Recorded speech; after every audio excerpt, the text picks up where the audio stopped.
네, RPM 73쪽에 511번 문제입니다. 이렇게 생긴 이차 함수가 x는 마이너스 2에서 최대값 13을 갖는다. 그러면은 당연히 우리 머릿속에는 이렇게 위로 블록한 함수가 하나 있는데 이 이차 함수의 꼭지점이 마이너스 2, 13이 되는 이런 상황이 떠올라야 되겠죠. 그러면서 여기 x제곱의 개수가 마이너스 2인 것도 알고 있으니까 우리는 이 이차 함수를 이렇게 바로 써버리면 됩니다. 꼭지점의 좌표를 알고 있는 거니까요. 이렇게 표준형을 먼저 완성시켜 버리면 돼요. 이렇게 써져 있는 거를 표준형으로 바꾸려고 그러면 복잡하니까 이렇게 쓴 다음에 얘를 전개를 시켜서 그 식과 이 식을 비교하는 게 더 빠르겠죠. 그래서 마이너스 2하고 x제곱 플러스 4x 플러스 4 그리고 플러스 13이니까 y는 마이너스 2x제곱 마이너스 8x 그리고 플러스 5 이렇게 되겠네요. 그러면 a가 마이너스 8, b가 5 해서 둘이 더하면 답은 마이너스 3이 되겠습니다. 네, 512번 문제입니다. 최소값이 11이다 라고 했으니까 우리가 할 일은 이제 요 이차 함수를 표준형으로 바꿔보는 거죠. 그죠? 꼭지점이 나오면 최대 최소값이 나오는 거니까요. 자, 그런데 얘처럼 4분의 1 분수로 묶어야 하는 상황을 만났다. 그러면 어떻게 한다 그랬냐면 4분의 1이라는 이 분수를 뒤집어서 곱해주라고 했습니다. 자, x제곱은 이 자리에 당연히 있을 거고 요 뒤에 이제 x가 있는데 이 친구한테 4분의 1을 뒤집어서 역수치하면 4가 되겠죠? 4를 여기다 곱해주면 플러스 4x가 되겠고 그 다음에 괄호 바깥에 2k 플러스 2는 바깥에 두면 되고 자, 이 자리에 이제 들어갈 게 이 4에 대한 반의 제곱이죠. 그래서 플러스 4, 마이너스 4. 자, 그러면 4분의 1의 완전 제곱식 x 플러스 2의 제곱이 되겠고 자, 이게 밖으로 나가는데 4분의 1의 분배를 받아서 나가니까 2k 플러스 1이 되겠습니다. 자, 그럼 지금 이 상황에서 최소값이 11이라는 것은 이 부분이 11이라는 얘기가 되겠죠. 그쵸? 이게 꼭지점의 y좌표니까요. 그래서 얘가 11이다 라고 생각을 하시면 K값은 5번이 답이 되겠습니다. 네, 513번 문제입니다. 이 친구도 최대값 얘기가 나왔으니까 요거를 표준형으로 바꿔보는 것이 가장 먼저 할 일이겠죠. x제곱하고 마이너스를 묶었으니까 이렇게 되고요. 바깥에 마이너스 2k 두시고 자, 여기 반의 제곱 들어가면 플러스 k제곱 마이너스 k제곱 들어가겠고 그럼 y는 마이너스 괄호 x 마이너스 k의 제곱 그리고 분배돼서 나가니까요. k제곱 마이너스 2k 이렇게 되겠죠. 그럼 최대값이 8이 된다라는 것은 이 꼭지점의 y좌표인 요 녀석이 8이 된다라는 뜻이기 때문에 우리는 k제곱 마이너스 2k는 8이다 라는 방정식을 만들 수가 있겠고요. 그러면 요거는 k제곱 마이너스 2k 마이너스 8은 0 그럼 2사에 플러스 마이너스 하면 되겠죠. 그래서 k값은 마이너스 2 또는 4가 되겠고 곱하면 마이너스 8이 답이 되겠습니다. 네, 514번 문제입니다. 자, 이 문제는 a가 지금 얼마인지 모르는 상황이고 x가 마이너스 1에서 최소값 b를 갖는다 라고 했으니까 자, 여기에서 우리는 꼭지점이 마이너스 1, b다 라는 것을 알 수 있죠. 자, 그러면 이렇게 한번 써볼까요? y는 한 다음에 a가 얼마인지는 모르겠지만 아무튼 x제곱의 개수가 a인 거니까 a를 붙여 놓고요. 꼭지점이 마이너스 1, b라는 것을 이용해서 이렇게 표준형을 먼저 쓰는 거죠. 이렇게. 그 다음에 얘를 전개시켜 가지고 위에 있는 식과 비교를 해보는 겁니다. 그럼 y는 한 다음에 x제곱 플러스 2x 플러스 1 그리고 플러스 b니까요. y는 ax제곱 플러스 2ax 그리고 플러스 a 플러스 b 이렇게 전개가 되는데 이 식하고 이 식이 지금 같은 식이어야 되는 거잖아요. 이렇게가 둘이 똑같은 식이어야 되는 거니까 부분 비교를 해보면 이 플러스 4라는 녀석이 여기 2a하고 같겠죠. 그럼 a가 2란 얘기가 되겠고 자, a가 2면 이 뒤에 이 부분 자, 이 부분은 a가 2라면 여기가 마이너스 1이 되겠죠. 그럼 이 부분도 마이너스 1이 돼야 되는데 이 부분도 마이너스 1이 돼야 되는데 a 값은 2인 상황이니까 그러면 b 값은 마이너스 3이 되겠죠. 이렇게. 그래서 a, b가 2하고 마이너스 3이니까 곱하면 답은 1번이 되겠습니다. 네, 515번 문제입니다.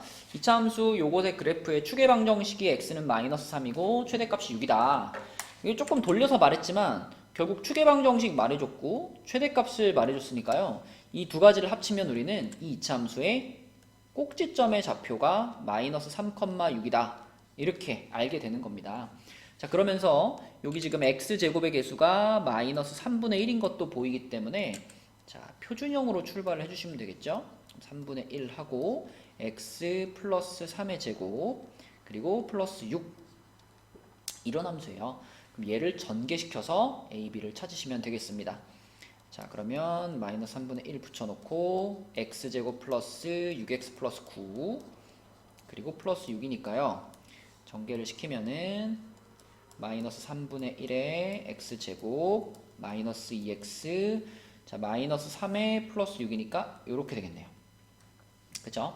그럼 비교를 해보면은 요 부분이 지금 요 부분이 되는 거니까요. a가 마이너스 2분의 1이 될 거고요. 그 다음에 요 부분이 되는 거니까요. b가 그대로 3이 되겠네요. 그쵸? 둘이 곱하라 그랬으니까 답은 마이너스 2분의 3이 되겠습니다. 네, 516번입니다. 이차 함수의 그래프가 x는 마이너스 1에서 최대값 4를 갖는다. 꼭지점을 알려준 거죠. 그래서 y는 a 괄호 x 플러스 1의 제곱 플러스 4 이렇게 시작할 수 있겠고요. 얘가 1,0을 지나간다 그랬으니까 당연히 대입하시면 되겠습니다. 그러면 0은 4a 플러스 4 해서 a가 마이너스 1이 되겠고 a가 이렇게 음수가 나오는 것이 지금 상황에 맞죠. 왜냐하면 최대값을 갖는다라고 말했기 때문에 a 값이 혹시 양수가 나왔다면 내가 뭐 틀렸는데? 라고 생각해야 됩니다. 음수가 나와야 되고요.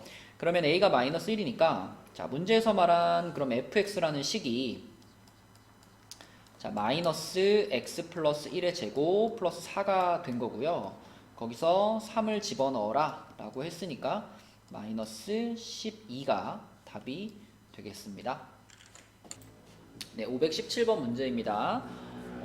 이차 함수의 이런 대칭관계에 대해서 고민을 해본 적이 없으면 조금 어려웠을 수도 있는 문제인데 우선 이차 함수를 하나 그려놓고 생각할게요. x제곱의 개수가 1이니까 아래로 볼록한 이렇게 생긴 이차 함수가 이렇게 하나 있습니다. 자, 근데 이 이차 함수에서 f-3과 f5의 값이 같아요. 그럼 내가 여기다가 이렇게 선을 하나 이렇게 그어주시고 같은 높이에 지금 마이너스 3의 함수값과 5의 함수값이 있는 거니까 자, 이렇게 가가지고 여기가 마이너스 3 그리고 이렇게 가가지고 여기가 5 이런 상황인 거예요. 그럼 이런 상황이라는 것에서부터 우리가 뭘 알아낼 수 있느냐. 자, 여러분 모든 이차 함수는 축을 기준으로 좌우가 대칭이잖아요. 그럼 이 지점과 이 지점의 높이가 똑같아요 라는 것은 마이너스 3과 5의 한 가운데 자, 뭐 여기쯤이 될까요? 좀 치우쳤나? 이쯤이 될까요? 네, 이렇게 요 한 가운데에 이 이차 함수의 축이 지나가고 있다 라는 뜻이 되겠죠. 그럼 마이너스 3과 5의 한 가운데 그러니까 중점을 얘기하는 거니까 마이너스 3과 5를 더해서 2로 나누면 이 지점은 1이 될 겁니다. 따라서 이 이차 함수는 x는 1이라는 추계 방정식을 갖는다는 거고 이게 곧 꼭지점의 x좌표가 되는 거죠. 그러니까 문제에서 얘기한 이 알파라는 값이 요게 바로 알파는 1이네 라고 요것만 보고 찾을 수 있어야 되겠습니다. 자, 그럼 결국은 꼭지점이 1, 마이너스 4라는 얘기죠. 최소값이 마이너스 4니까요. 자, 그럼 우리는 이 함수를 완성시켜 버릴 수 있습니다. y는 x제곱의 개수 1이니까요. x-1의 제곱 마이너스 4가 되겠고 전개를 시키면 x제곱 마이너스 2x 마이너스 3 요렇게 될 겁니다. 자, 그래서 요거하고 이제 비교해 보면 지금 요식과 요식이 요식과 요식이 서로 같아야 되는 거니까요. a 값은 마이너스 2가 되겠고 b 값은 마이너스 3이 되겠네요. 그렇죠? 그럼 아까 알파가 1이었고요. 알파가 1이었고 a랑 b랑 곱하면 6이니까요. 이렇게 더해서 답은 7이 되겠습니다. 네, 518번 문제입니다. 흔히 최소값의 최대값 혹은 최대값의 최소값 이렇게 불리는 문제 형태인데요. 문자가 좀 중복돼서 들어가 있는데 어쨌거나 우리는 흔들리지 말고 이 녀석의 꼭지점을 찾는데 주력을 하면 되겠습니다. 자, 표준형으로 바꾸자는 얘기죠. x제곱 플러스 6ax니까요. 자, 6a에 대한 반의 제곱이 들어가 줘야 돼요. 6a의 반의 제곱 9a제곱이 되겠죠. 마이너스 9a제곱 그리고 플러스 18a 플러스 3. 자, 요런 모양으로 만들어 주시고, 자, 그럼 이제 완전 제곱식 뽑으면 x 플러스 3a의 제곱 그리고 바깥에 있는 요 부분이 이 부분이 지금 이만큼이 문제에서 말하는 최소값 m이 됩니다. 그쵸? 요 부분이 지금 m이란 얘기죠. 자, 그러면 여기서부터는 이제 새로운 다시 시작이에요. m이라는 녀석이 마이너스 9a제곱 플러스 18a 플러스 3하고 같은 거니까, 자, 이것은 우리가 맨날 보던 x와 y에 대한 이차함수가 아니라 이것은 a와 m에 대한 이차함수입니다. 그러니까 문자가 바뀌어 있는 거죠. 문자가 바뀌었지만 우리가 이 식에 대해서 할 수 있는, 생각할 수 있는 내용들은 똑같거든요. 여기서 지금 우리가 m의 최대값을 구해야 되니까 이 식을 다시 한번 표준형으로 바꿔주면 되지 않을까요? 그쵸? 이게 m에 대한 지금 2차식인데, 자, 여기 마이너스로 시작하니까 이렇게 생기는 위로 볼록한 이차함수가 될 거잖아요. 그럼 그때 가장 높은 지점의 값을 구하면 이것이 m 값의 최대값이 될 거니까 결국 우리는 요 a와 m에 대한 요 함수의 꼭지점을 찾는다, 이렇게 생각하시고, 꼭지점을 찾기 위해서 마이너스 9로 묶으면 이렇게 되겠죠. 그럼 플러스 1 마이너스 1 플러스 3. 그러면 마이너스 9 괄호 a 마이너스 1의 제곱이고요. 이렇게 되면은 플러스 12가 되겠네요. 그쵸? 그러니까 지금 요 지점이 구해보니까 1,12가 됐다, 이런 뜻이고, 자, 정확하게 쓰면 이거죠. a 값이 1일 때 최대값 12가 나오는데, 여기서 이 최대값을 갖는 주체는 누구냐? 최대값 12를 갖는 그 주체가 바로 m값인 겁니다. 그래서 m값이 12인 것이 m의 최대값이 되겠죠. 이 문제의 답도 12가 되겠습니다.